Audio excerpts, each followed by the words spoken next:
नमस्कार साथियों। आज हम चाइना की नीतियों तथा भारत को सीओके और पीओके लेने के बाद क्या करना चाहिए, इस विषय पर बात करेंगे।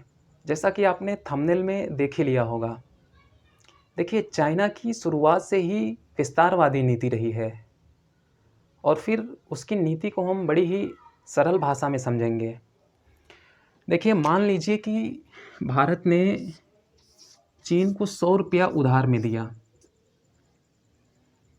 और भारत ने 1 हफ्ते का टाइम दिया कि देखो भाई 1 हफ्ते में लौटा देना। तो फिर जब 1 हफ्ता बीत गया तो चाइना भारत के पास आता है और कहता है कि मेरा 500 रुपया लौटाओ। क्या कहा? मेरा 500 लौटाओ। तो भारत कहा कि अजीब बात है, तुमने मेरा 100 रुपया लिया है, तुमने कहा था कि 1 हफ्ते में मैं लौटा दूंगा, अब तुम उल्टा मुझसे 500 मांग रहे हो, ये क्या बात हुई? चाइना कह रहा है नहीं, मेरा 500 लौटाओ। भारत कह रहा है कैसा 500? वो कह रहा है नहीं, मेरा 500 लौटाओ। और फिर इसी पे बवाल हो गया। आप बड़े ध्यान से देखिएगा, इसी पर बवाल हो गया।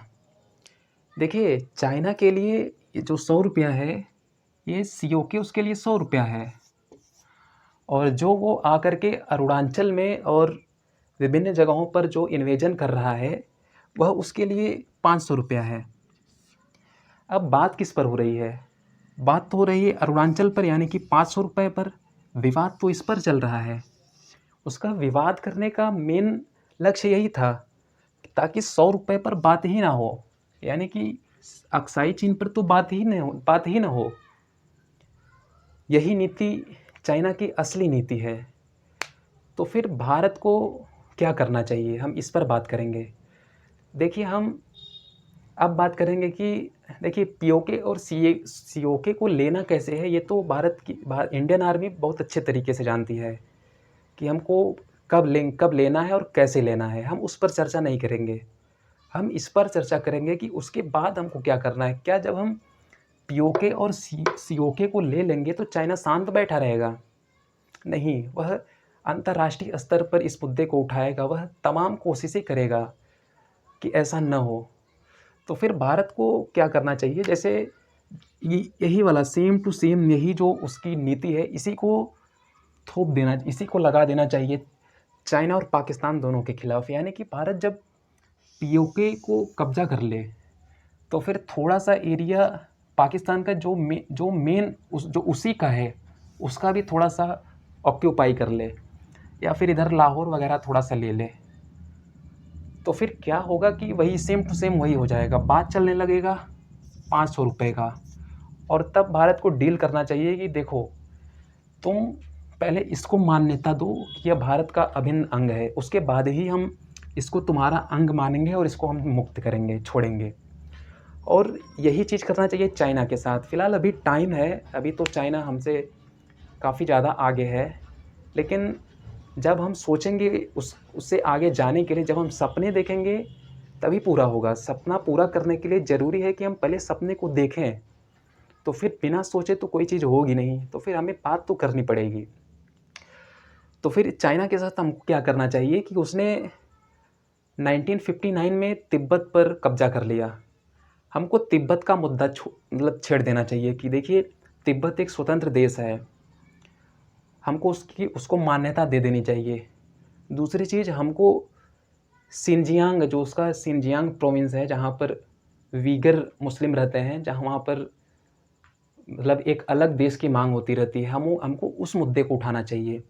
हमको वन चाइना पॉलिसी को छोड़ देना चाहिए कि देखिए, पीआरसी और आरसी दोनों अलग अलग देश हैं, यानी कि पीपुल्स रिपब्लिक ऑफ चाइना जो मेन चाइना है, और रिपब्लिक ऑफ चाइना यानी कि ताइवान, ये दोनों सेपरेट देश हैं।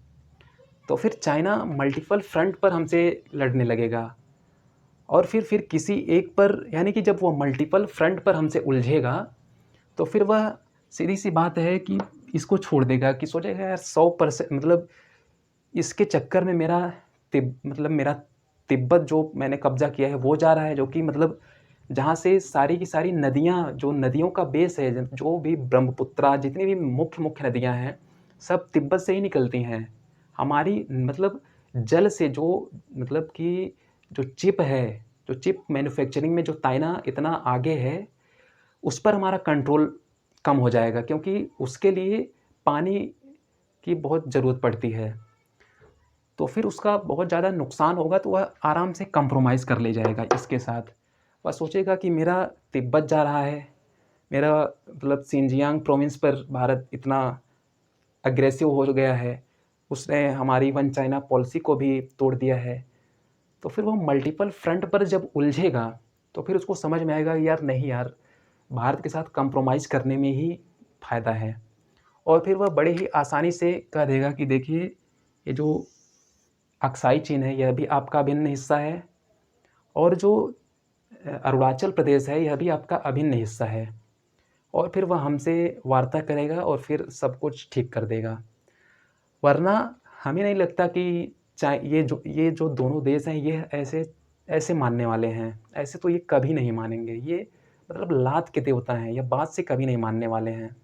तो फिर आज का डिस्कशन यहीं तक था। मिलते हैं नेक्स्ट वीडियो में, तब तक के लिए जय हिंद।